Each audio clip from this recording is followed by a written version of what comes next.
As part of the whole restoration of this engine, I'm going to be replacing the gasket. This is very important. If you're doing this, make sure you remove this oil housing or oil filter housing cooler. This is held by 13mm bolts. You've got two at the top, 1, 2, 3, so 5 bolts all together. These are 13mm heads. I'm going to get my extension and my gun. So I'm going to remove these bolts and then we're going to replace the gasket before we install everything back in place.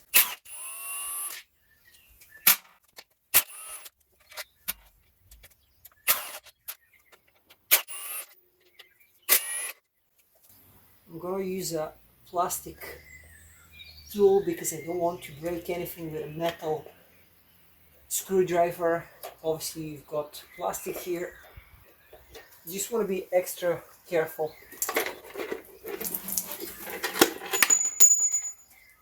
No matter what you do, you're always going to spill some oil. I'm going to use some brake cleaner to clean it. And let's go ahead with the installation.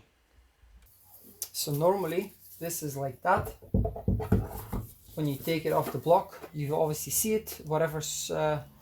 What's holding it in place is these clips here and also the O-ring that I mentioned. So open up, put a couple of plastic pry bars or a couple of trim tools, pull it out, and now I'm going to show you how we can take this out, install the new one, and then fit it back in place.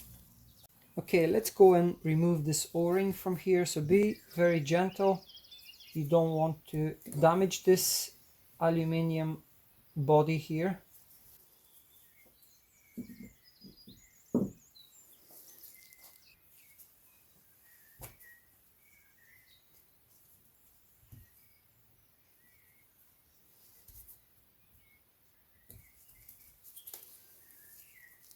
Just rotate it a few times just to make sure it sits nice and flat or nice and straight, so it's not twisted. And now let's install it back in the housing. It is as simple as that.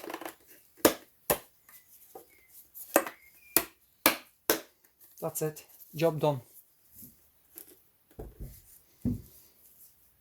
This is how the gasket goes in place as well.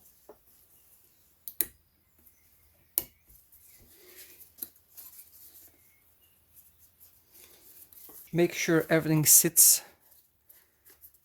nice and tidy. This is a BMW gasket, by the way. We bought this genuine from BMW. And let's install this in place.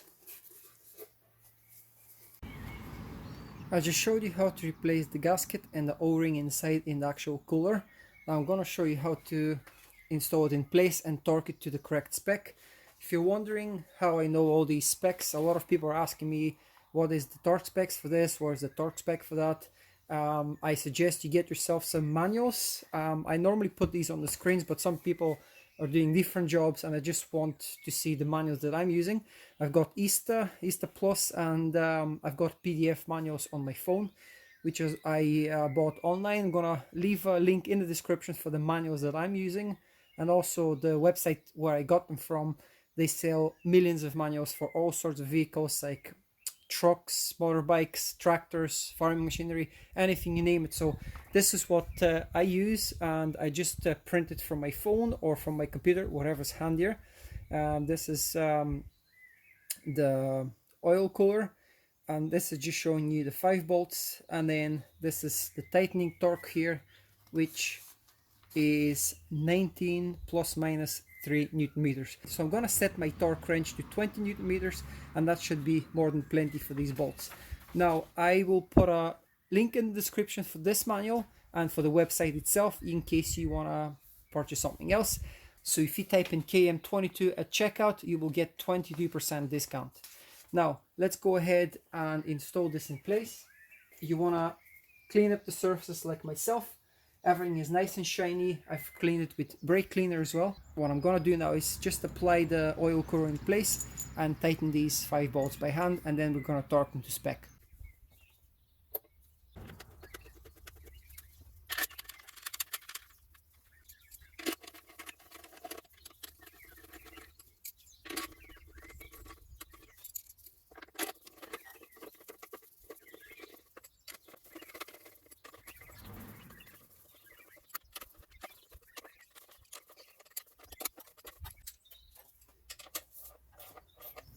I'm gonna snug them up in a cross pattern, and then I'm gonna apply the 20 Newton meters of torque.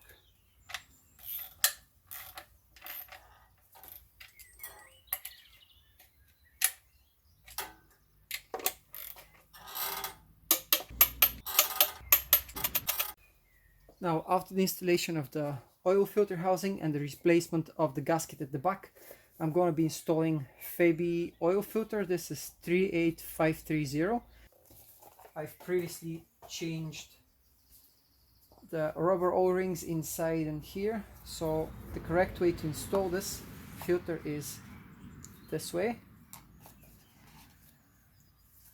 and just screw it in place. You can put a bit of oil here as well.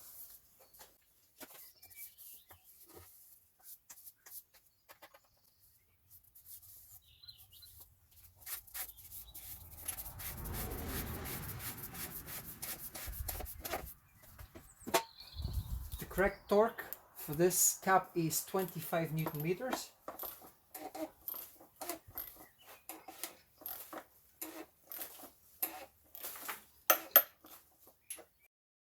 So this is how easy it is to install oil filter housing. Yeah, hopefully you find this useful.